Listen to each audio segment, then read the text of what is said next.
Hello, welcome to the Metropolitan Club.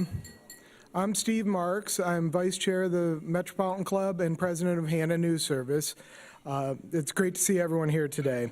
Today's forum, Ohio's Education Funding Rubik's Cube, is sponsored by the Dispatch Media Group, represented here by many friends and associates. Won't you please help me thank them?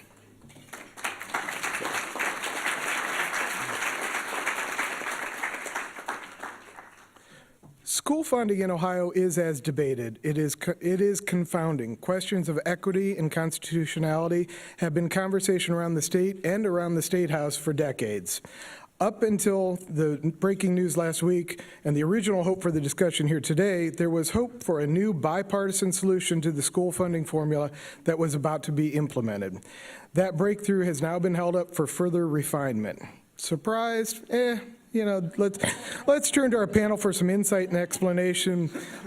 Please welcome President of the Ohio Federation of Teachers, Melissa Cropper.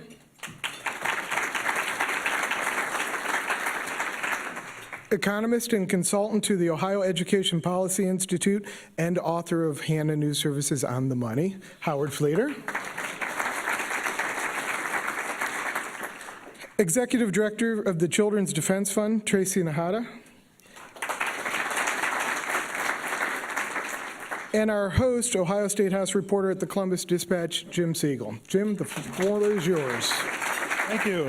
Thanks, Steve. So, as you mentioned, don't quite have a agreement yet on school funding plan, on a new one. As you kind of, suggested, that's maybe not a complete surprise. Ohio lawmakers and governors have had about 28 years since the original DeRolf school funding lawsuit was filed in order to try to perfect the system of spending over $8 billion a year and running it through a distribution formula to fairly and adequately fund all schools in Ohio. Since then, we've had 4 Supreme Court decisions, a whole host of new elected leaders, and about a half dozen major funding overhauls that have been passed. And here we are today with a formula that literally only 18% of school districts are actually getting the money that the formula says they're supposed to get. The rest are either getting more because they're on a guarantee, which means they're not getting cut, even though the formula says they should, or they're getting less because they're on a cap. They're not getting as much more as they were supposed to get. Now, if only 18% of your districts are getting what the formula says, then that's generally considered a sure sign that it's not working. And so once again, lawmakers are trying to fix it again. And there's hope that the next plan will be better, and we are still awaiting this afternoon. The House is supposed to roll out their latest changes to the budget, and then it'll head to the Senate, and then it'll head to conference committee. So we're still a long way off from a final decision. But let's start off this panel just talking briefly about why we even have a school funding formula. Why doesn't the state just give say $6,000 per pupil to each school district and say, here you go, we think that's enough, go educate your kids? Well, I would say that's just too easy, and also it's not precise enough to really have any real direct benefits to students receiving those dollars. Because when you think about it, across the state, children are not the same. Some children have, great housing, great communities. Other children are lacking housing. They're lacking the basic necessities in life. Children come with a lot of different experiences and trauma, and they don't always start education at the same starting line. So when you say, well, just give them $6,000, okay, and based on what? What are we buying for that $6,000? What are we telling taxpayers, right, that education should look like, or their graduates should be able to do and know and achieve once they graduate from high school? So there's so many different factors, and I would say reasons why we probably just couldn't do that, though it kind of feels like we are right now. Well, not only are students different, like Tracy just said, but districts are different. And so we have 610 school districts in this state, which is a lot. There are other states that have county-based districts. Maryland only has 24 counties. They only have 24 school districts. That would make it easier, even that doesn't mask the fundamental problem that when you have local jurisdictions, whether it's for schools or any other local service, you're going to have inequities because you're going to have wealthy places and you're going to have poor places. And that was really the underpinnings of the DeRolf lawsuit back, that started in the early 90s, as Jim said, was that you had districts in this state that just did not have the local capacity to provide the resources that their kids needed. And so you've got to have a formula that addresses not just the difference in the pupils, but it's also got to address the differences in the abilities of local school districts to raise money. And so, people say all the time, Yeah. Tracy just said this a couple minutes ago, we can't educate kids by zip code, right? And one of the problems with that is that some of the zip codes are much wealthier than others. I don't really think there's more to add to that answer. I mean, I totally agree. As someone who travels across the state visits schools frequently, the differences between one school and another are vast. And to say that a flat amount of money would adequately educate children equally across the state would just be a fallacy to believe that to be true. Okay, that being said, why is it even possible to come up with one formula that can adequately distribute money to 610 widely diverse districts with so many different, not only different tax bases, different student issues, different geography? Can it really even be done? I would say, yeah, it can be done. Anything can be done. But the question is, what kind of outcome is it that you're looking for? And, with budgeting, with school funding, really the outcome you're looking for, it's kind of based on where you stand, right? Or kind of you stand where you sit. So if you're a wealthy district who's growing quickly, an accomplishment or that ideal formula for your district might look vastly different than a formula for a rural district that probably has no tax capacity to raise local funds or anything else. So you're looking for a formula that meets like 30 different unique types of needs, right, that exist here in the state based on your student characteristics, your district or locality's characteristics, and what kind of educational challenges in terms of human capital and other inputs that you need for your district. So I think that's why we've ended up with kind of like this Frankenstein structure of, formulas with different add-ons and different guarantees over time. But I'll just stop there, and I'll add Howard and All right, Melissa. you threw down the gauntlet, Tracy. And Jim, you asked a leading question. It is actually, I think it is at least possible in theory to do this, that you can construct a formula that can look at all the differences across kids and the differences across districts and have some hope and prayer that it's actually going to work reasonably well. And we try to do that. And the way we do it is there's about a dozen components of the formula. And we start with a per pupil amount, which is what we call it the base cost. It's $6,020 per pupil right now. That's supposed to represent the cost of educating a typical kid in a typical district. According to the DeRolf decision, that's supposed to be based on some evidence that that's the right amount of money. Right now, it's just a number that the legislature has pulled out of thin air, so that needs to be fixed. But once you have that, then you make adjustments for, as Tracy said, different types of kids. Students with disabilities cost more, students who are economically disadvantaged cost more, career tech students, English language learners, right? We've got various categories of students where they need additional resources. So we have components that try to do that, and again, it should be based on the actual cost of doing that. Then transportation, that's a huge difference, right? Rural districts, urban districts, suburban districts, their transportation costs vary widely, so we have a funding formula for that. We also have a couple additional components that look at trying to get extra money based on, we have extra money for districts that can't raise very much property value as well. But the whole thing, we try to address the equity issue by giving lower wealth districts a higher proportion of state aid than higher wealth districts. So the richest districts in the state right now get at least 5% of their funding from the state for the formula, and the poorest districts get 90%, and that's equitable. That's the way that we try and, when you explain it like that, I think it's fairly reasonable. No one fell asleep. I think, no one ran out of the room. I think that's all probably good signs. Getting the details, at 30,000 feet, it's doable. at the ground floor where you're working out the details and making sure all those costs are right and all the calculations about how much should each district get, that's where it gets complicated, and that's where the challenges have been. So Jim, speaking bluntly on behalf of teachers, teachers don't really get into the details of the formula and can we get one formula or not get one formula. What's of concern to us is that we hear all the time that this state wants to invest in children and this state believes that education is the key to the future, but time after time after time again, we haven't found the money to actually be able to fund any kind of formula that we have. So the fundamental question to me is not can one formula work or not, but is this state willing to commit resources to actually fund whatever components of an education we decide are needed for children. And if they're willing to make that commitment to say, yes, we want to invest in our children, yes, we're willing to do whatever it takes to invest in our children and find ways to raise the revenue to invest in our children, then I'm sure that we can find formulas and adjust formulas that will make that happen. And that kind of leads into my next question, which is, to fix school funding, first you have to agree on what's wrong with the current system. And basically every school funding plan has two parts. There's how much money you're willing to spend and how you're going to distribute it. And so I'm wondering what the panel thinks about how much, and Melissa, you touched on this already, I think I know where you stand, but how much of the issue is related to the willingness to spend what is necessary, and how much is related to the way the distribution formula distributes the money?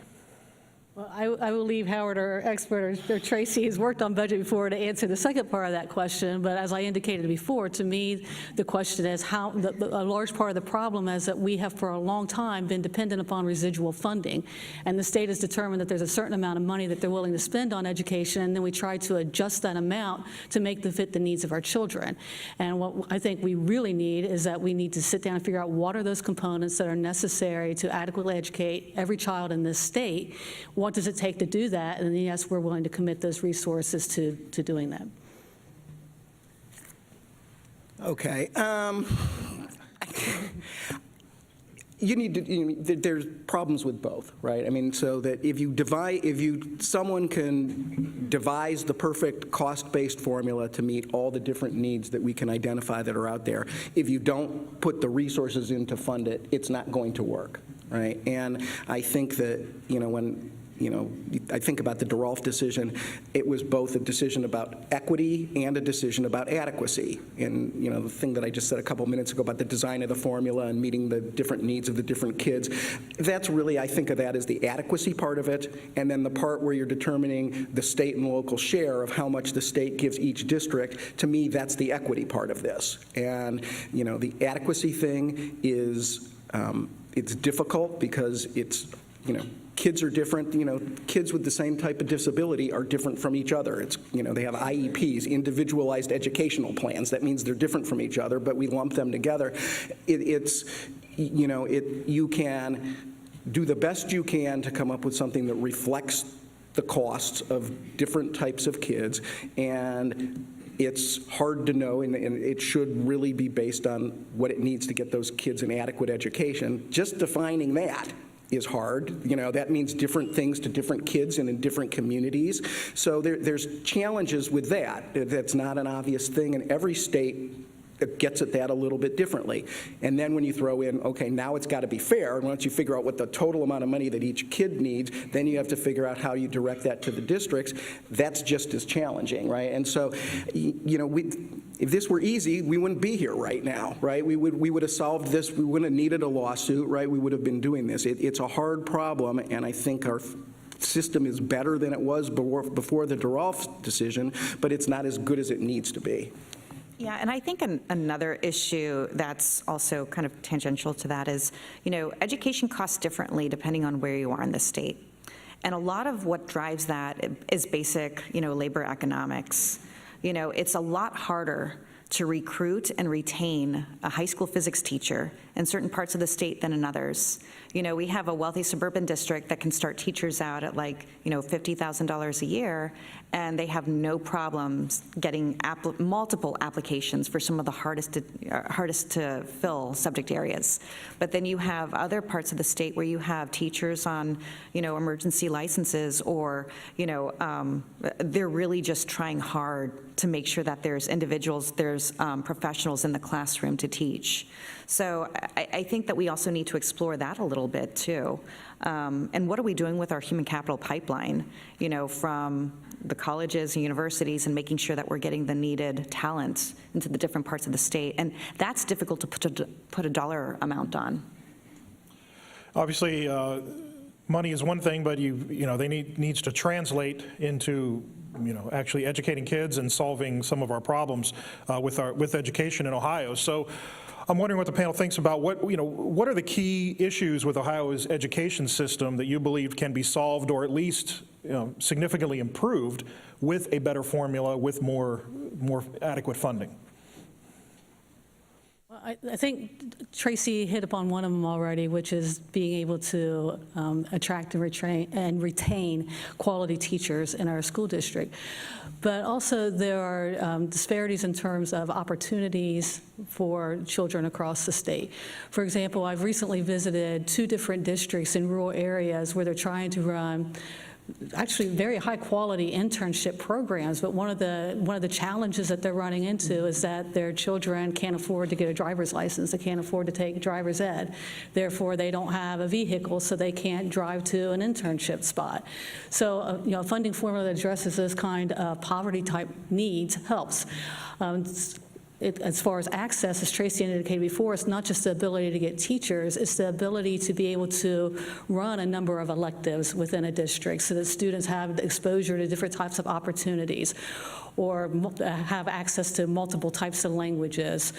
It's the ability to be able to hire an adequate number of nurses to go across the district, or to have school librarians, or to have a music program. The district that I come from actually cut their elementary music teacher a few years ago. So there are pieces like that the state the past few years, not just the state, the federal, even federally speaking, has become so focused on test, and there's so much money going into test prep, actual test materials, et cetera, and so much effort and money going towards that. We actually need resources to flesh out what a well-rounded education looks like, and how do we supply all those other pieces to an education that really help develop a child.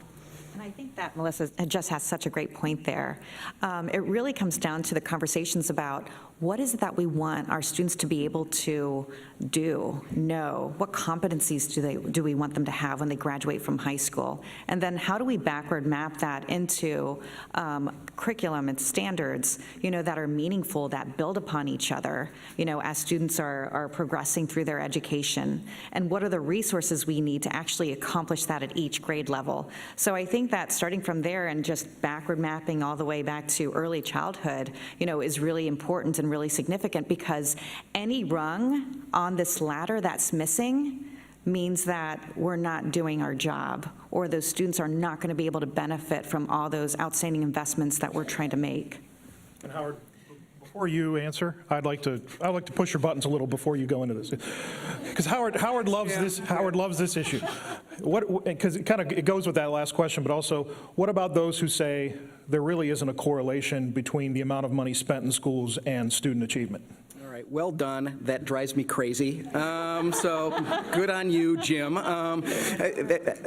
So what I was going to say before Jim provoked me was that when I started doing this, which was around the time of the DeRolf decision, I kind of thought that it was about equalizing the revenues and the revenues that the districts have, right? Doing the math to get the adequacy right, making sure that the equity is done so that the right districts are getting the right amounts of money. And I have learned over the course of my career that that's a good starting point, but that's not good enough. If all we do is get the dollars right, but we don't move the needle on educational outcomes, we will have missed the point. And the thing that frustrates me the most is that if you take a very simplistic look at readily available data on the ODE website, you can look at expenditures and you can look at educational outcomes, most of which are test scores, which are flawed in any number of ways, but they still tell you some important things.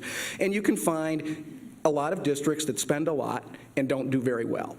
Okay, and that looks really bad, and that gives people ammunition to question whether this whole enterprise is even worth doing. If the money doesn't matter, why bother with this? And my response to that is, well, if you look at bad data, you're going to draw bad conclusions. And that there's a data element on the ODE website, and it's on the report card, and you really have to look for it, but if anyone is inclined to do so, it's called the equivalent expenditure per pupil. And what that is a measure that adjusts the expenditures based on the needs of the kids. And it sounds, I think, fairly obvious and straightforward, but a lot of states don't do it, and it's a credit to Ohio that we actually put that data out there. We know that kids with disabilities cost more, so we weight them to reflect those costs. We know that English language learners cost more, so we weight them to reflect those costs. We know that economically disadvantaged students who often don't get preschool, right, and have unstable home lives, right, they cost more to educate. When you make the proper adjustments for those costs, right, all of a sudden, a district that looks like it's spending a lot and not doing very well, like, and people look at the urban districts and single them out. When you make those adjustments, those districts, what they have, what they're really spending, taking the needs of the students into account, is actually less than what a lot of the suburban districts are spending. When you look at the right data, you can really see more clearly what the problems are. And so, what I tell people who say that is, you're looking in the wrong place, and try and, look where it's really telling you, then we'll have a conversation. So. Thank you, Harold. Thank you, Howard, for saying that. And I would add to that, I would just challenge anyone who says that or believes that, because I know some of those people quite well, but I would challenge them to actually spend some time in different types of school districts and look at the people that you're talking about, because it's about more than what happens in the classroom. It's about the environments that they come from, the opportunities that they have outside of school, the resources that they have available to them.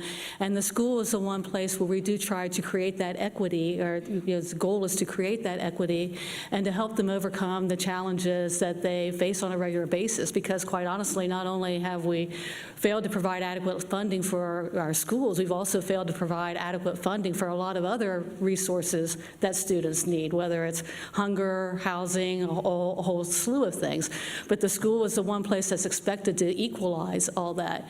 And when you step into those schools and you visit those schools and you see these wonderful children, I don't know how you can make the argument that we shouldn't be spending more money on trying to help them overcome these challenges that they're faced with and to try to deal with this. So it really does upset me when I hear that comment made that spending more money won't help. I mean, Howard gave you the financial details parts of it. I guess I want to pull out the heartstrings part of it and just say there are a lot of challenges that our children are facing in every corner of this state. It's not just an urban problem. It's becoming very much of a rural problem also, with the opioid crisis that's happening. There's just a lot that needs to happen, and it takes more and more money to make it happen.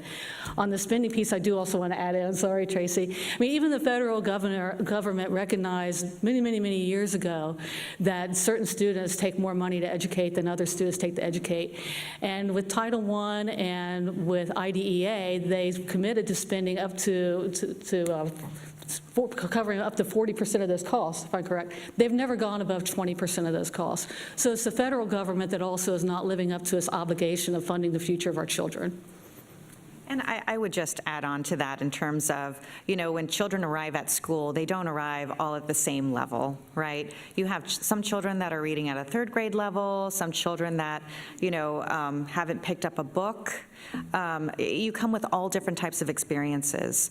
And, those experiences compound over time, or at least the effects of them, unless there's, adequate intervention at schools with like literacy intervention, or there's special education or speech pathology. I mean, there's all these other things that need to occur for children all to be able to, be brought up to the same level. Though what we often see is that when a child starts school behind, they oftentimes remain behind.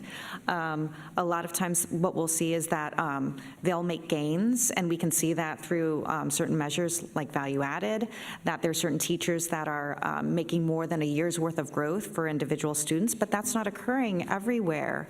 And, I think that that's one of the things that we need to just be cognizant of. So money, yes, money is needed, and the targeted services that those funds provide, that's really what we're talking about here and what that looks like in the classroom. We're not talking about bigger paychecks for, a bunch of folks. We're talking about those, different types of intervention services, those different types of experiences that students need to be able to, to function. And, I heard something really troubling a couple months ago that, I'm sure maybe this is news to people in the room, but, we have 400 children in this community that are living in the Van Buren shelter that are school-aged. Okay? Can you imagine going to work every day and functioning at a high level, not knowing where you're going to be sleeping that night, or not knowing if you're going to have food on the table? I mean, who can sustain, right, a level of performance that would be adequate? Or someone, an employer would say, yeah, you're doing fine. If you're living with that type of toxic stress every day. And, another thing is, Ohio, we're in a very, this didn't happen overnight, but we're ranked on the, towards the bottom of states in a lot of child well-being indicators. And, this happened over time. We designed this over time by, defunding a lot of really important services for children. And, I think the effects of that we're seeing every day in the classroom, with chronic absenteeism, with, incidents of out-of-school suspensions and expulsions. And we need to, as a community, dig through that type of information, that type of data, and really get to the root cause of what that is and start putting resources to reverse some of that. Okay, thank you for that. And one of the, over in my 20 years covering the Statehouse, one of the arguments I've heard multiple times in relation to the school funding debate is schools are never satisfied. They will never, there is no amount of money we can give them where they will say, we're good, thank you, we've got enough. So it's often used as a reason why they don't try a little harder to figure out exactly what is needed, but it is an argument that wins the day sometimes. And kind of attached to that, there's the argument that, well, if we give them more money, the teachers' unions are just going to hold out their hands and take most of it, and there's not going to be an overall systematic improvement to the system. It's just going to raise pay of the people who are already there. Just want to know, since I've heard that a number of times, and I'm sure, Melissa, I'm sure you in particular would have a thought on that. What's your? I have a few thoughts on that, yes. We're going to let you answer that question first. Well, first of all, I don't think that theory has been adequately tested yet, considering that we haven't even fully funded a formula correctly. So I'd say we can say that we don't need more money when we feel like we have met all the needs of all of our students. We're not even close to that happening yet. So I would challenge the people who say that again to push for more money to be put into the system and see if we see results from that money being put in. As to the union part, I mean, it's not about unions. Unions are comprised of educators, and again, if people at all levels are saying that education is the key to our future, then I think it's only fair that our teachers should be paid adequately for holding those positions. It's one of the most important positions that a person can hold. And as Tracy indicated before, we're already having problems attracting and retaining quality teachers in this state, and that is partially to do with money, it's partially to do with working conditions, but money is a factor. And it's time for teachers to stop shying away from saying that, yes, they deserve to be paid well for what they do. So I think part of a school funding formula, I think we should expect that some of that money would go to the people who are educating our students, because educating our students is such an important job to do.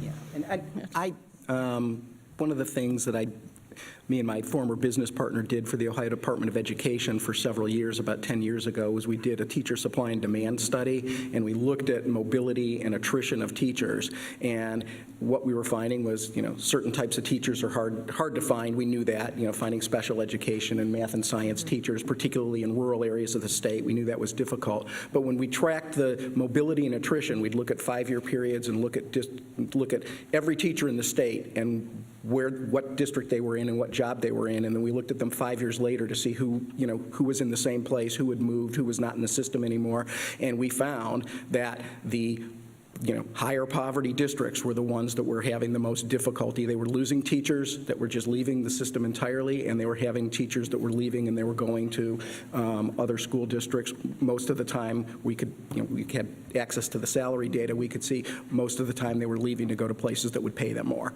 And so I think, yeah, there are legislators out there who say that, why would why should we pay the same people more money and expect them to do a better job? If I'm a professional, I'm going to do the best job I can, okay, whatever you're paying me. But my likelihood of continuing to do that job year after year is higher if I feel like I'm, getting what I'm worth. And, that's what I say to them. And, as far as, is there enough money? When we have an understandable, transparent, funding formula that people feel was done in good faith, I think that there will be a willingness to accept it. And I still think there will be people, if you're inclined to work with kids, no matter how much you have, I'm sure you're thinking of things that you could do if you had more money. And I would expect them to do that, right? I almost worry if they're thinking, yeah, that's fine, we're doing the best we can, we're done here. I would always want them to be thinking of things that they can do if they had more resources. So, but I think that the issue there isn't that the schools are never going to be satisfied. It's the process and the mechanics of the formula. We've just not gotten to the point where there is enough consensus that this is the thing that works. And I would just say something on the teacher recruitment and retention piece. So if you were a business owner and you saw that, for every employee that turned over, you're spending it was costing your business between $15,000 and $30,000, you would do something about that. Right? And Ohio has some of the highest teacher turnover, and it could be for any number of issues, but as Howard stated, it's usually related to pay and, as Melissa stated, working conditions. So as a system, you would want to examine that and see, okay, at what level should I be, benchmarking to the market, and paying my employees so that they'll stay, because you want to keep your highest quality teachers, you want to keep all your teachers if you can, right, if they're doing a great job. And I think that we need to think about, the recruitment and retention issue kind of in those terms. And I just want to add a finer point to this, an anecdotal piece. We recently had teachers who teach in a school that specializes in students that have ADHD or autism. We have teachers who have been in that district for 10 years or more who are making $35,000 a year. I don't think anyone in this room believes that that's fair compensation for the work that they do, but they do it because they love students. And so if more money comes into that district, should part of that go to keep those teachers there instead of leaving to go somewhere else where they can make more money? Yes. And I'd also add that through the collective bargaining process for years, when things were very, very tight in districts, teachers gave up some of those things. And they took pay freezes, they took no salary increases. So again, I think we should expect that if there is more money put into a system, then yes, part of that should go to your human capital in retaining those teachers. Well, we're going to move on to audience questions here in a few minutes. So if you have a question, please go ahead and start making your way over to the microphone, and which is over there in that corner of the room, and we will get to you soon. But first, I'm going to get to kind of one final question here with the panel, and we've sort of been looking at the current system and a little bit in the past, but I want to look ahead a little bit now. We still, as I said at the beginning, we still don't know what the legislature is ultimately going to do with school funding in this budget. However, we do have some plans out there, what's being commonly known as the Cup-Patterson plan, where two bipartisan legislators spent over a year trying to develop a new formula. And when they did, we got then the district by district runs of it. Some raised concerns about where the money was distributed. So that plan has sort of been set aside for the moment, and they're kind of moving forward with a plan to sort of add more money for wraparound services, life skills, mental health counseling, after school programs. For school districts, along with some additional poverty money that would basically keep their current funding frozen, and then just sort of stack another $775 million over 2 years on top of that. The Cup-Patterson plan would have been about $1.1 billion. So there was also concerns about the overall cost. And so I'm just wondering what the panel thinks. Are you optimistic? Do you believe we're heading in the right direction, even though we don't yet know exactly where we're going to land? I'll just put this out there. You're closest to Jim. Sure. You know, I feel very encouraged and very positive that we have a governor, Governor DeWine, who is so focused on children, and that his first cabinet pick was Leanne Cornyn, his Director of Children's Initiatives.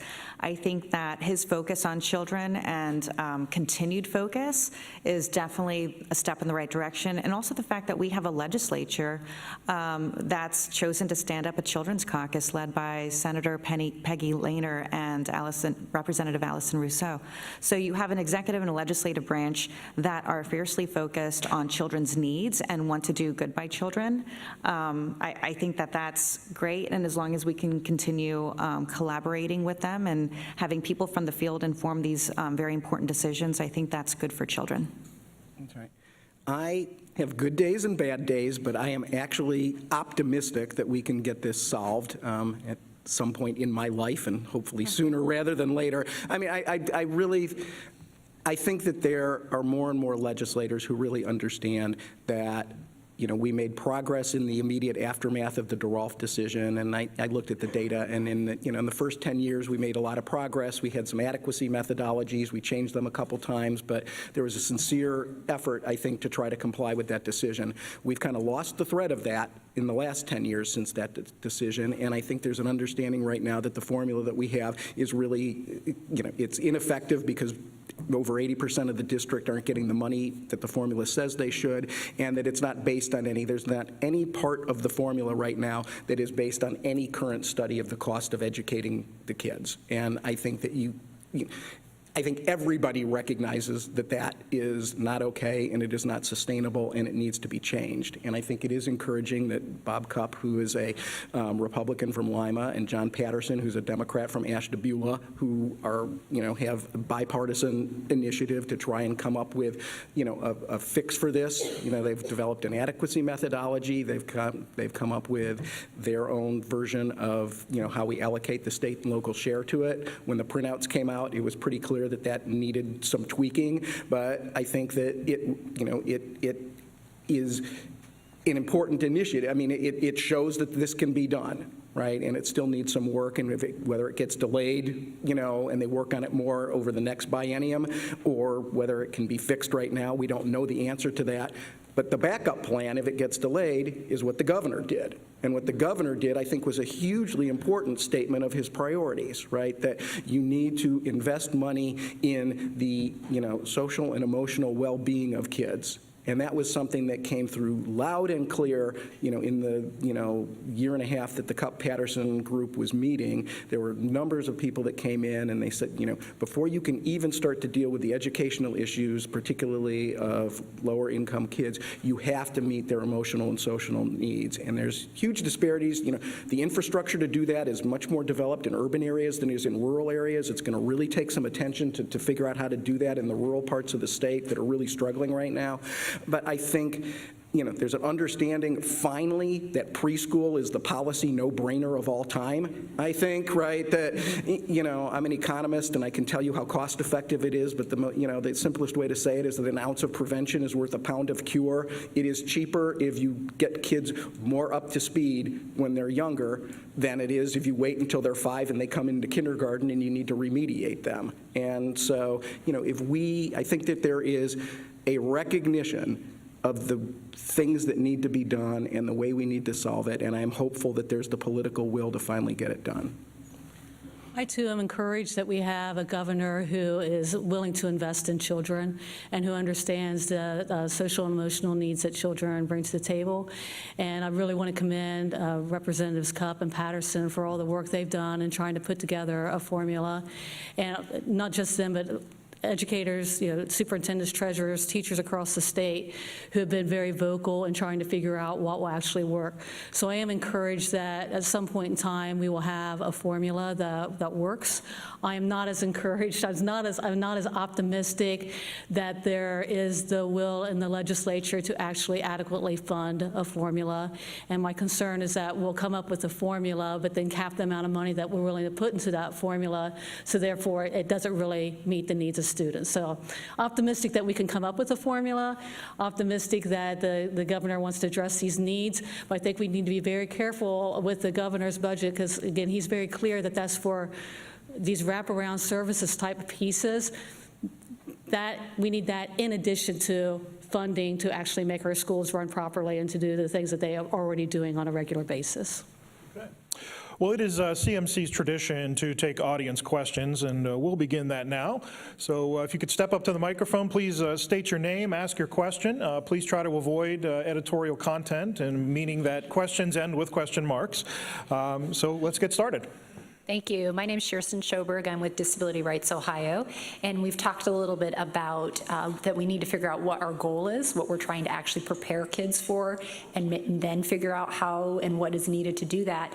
Do you have any thoughts? I mean, we have a lot of theoretically outcome measures already in Ohio with graduation tests and third grade reading guarantees, but I don't know that they're measuring the right thing, and they seem to change from year to year. Do you have thoughts on what we can and should be doing to figure out what the goal outcome we're working towards, so that when we get that formula, we know it's going to have the right elements to it, and that schools know what they're working towards when they use it?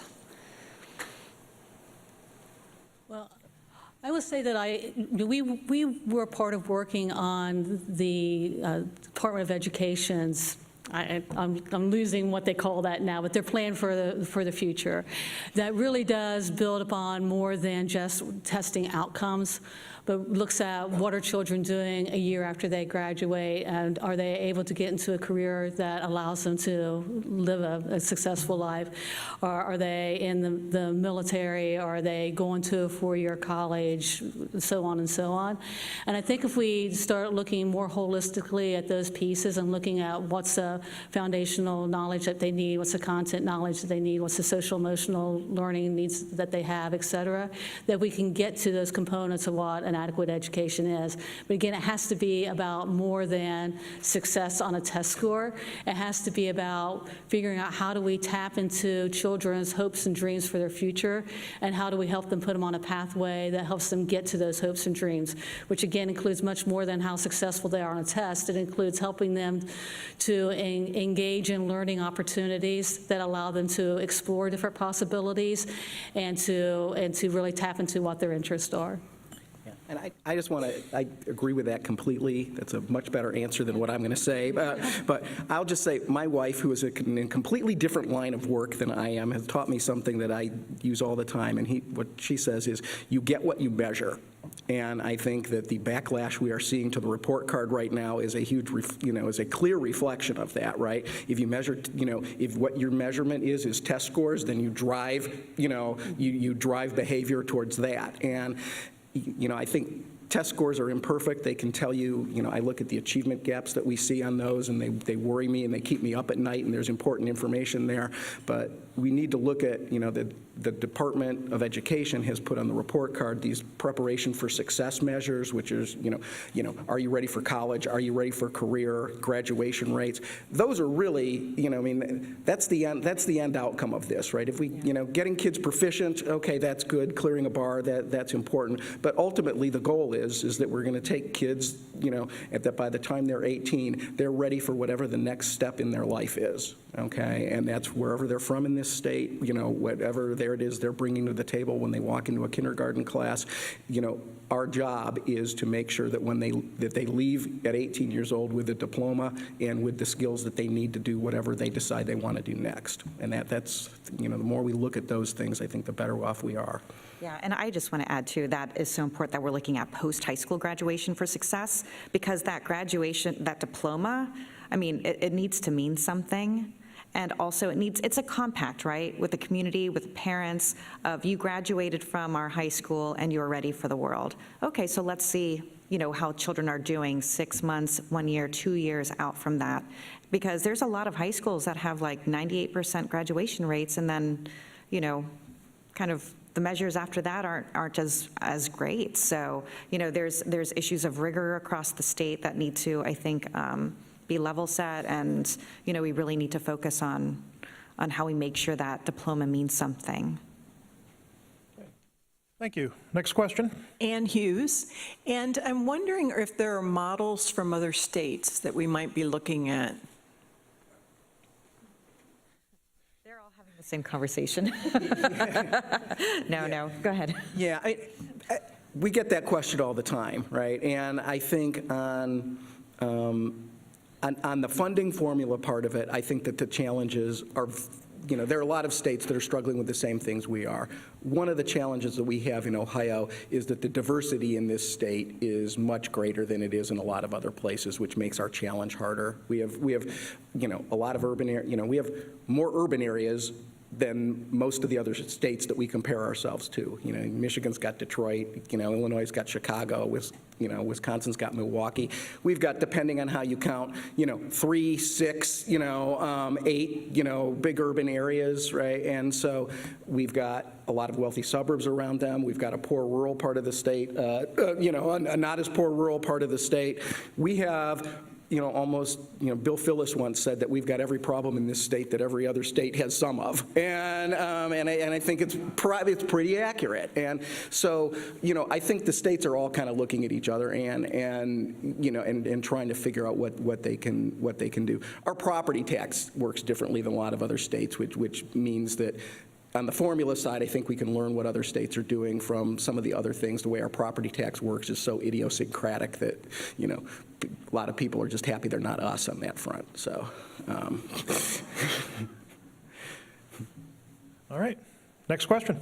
Hi, I'm Bill Lafayette, yet another economist. I own Regionomics, and I have been, absolutely. Yes. I've been gravely concerned for a number of years about the quality of our workforce, and it has had serious impacts on the economic growth of Ohio, and it's beginning to have serious impacts on our economic growth here in Columbus. And my question simply, do we communicate to our public sector officials just how important from a workforce standpoint K through 12 education is? Is that message getting out?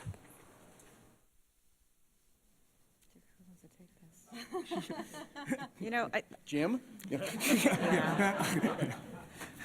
I don't have an answer. I do have a comment. 7 of the 10 fastest growing jobs here in Ohio don't pay a sustaining wage for a family.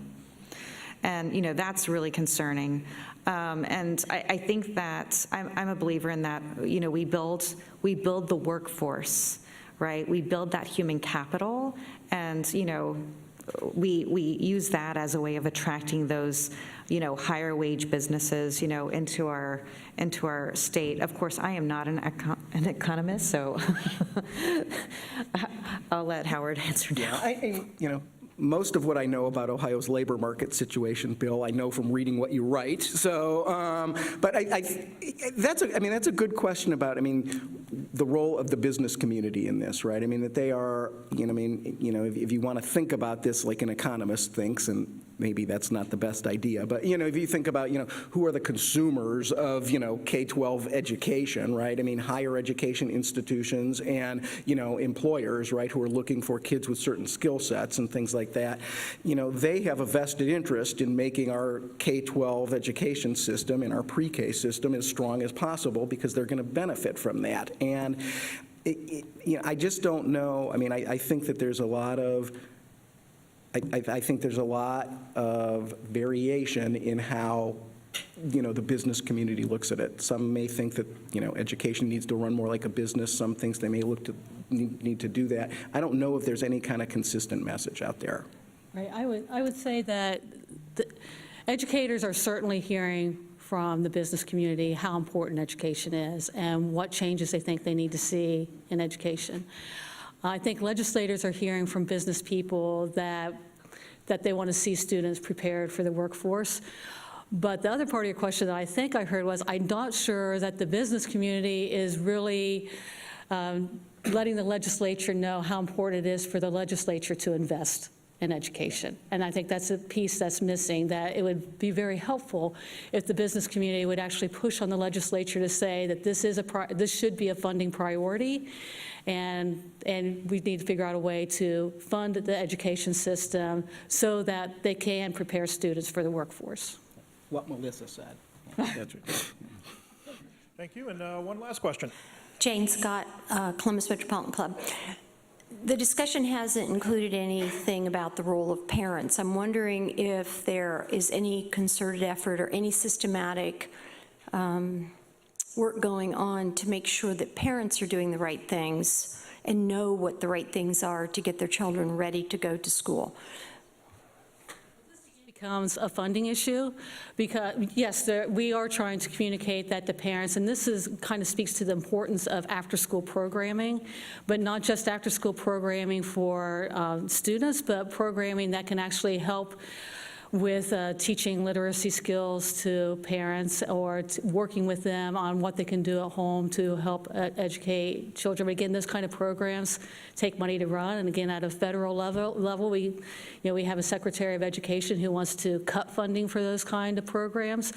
But we see examples in Cincinnati who runs very successful community learning center type programs across the whole district where they adjust community by community for, neighborhood by neighborhood for what students need. So in an area of the city where they have a large Guatemalan population, they do a lot of programming around languages and around helping parents, translating things into the language that they understand.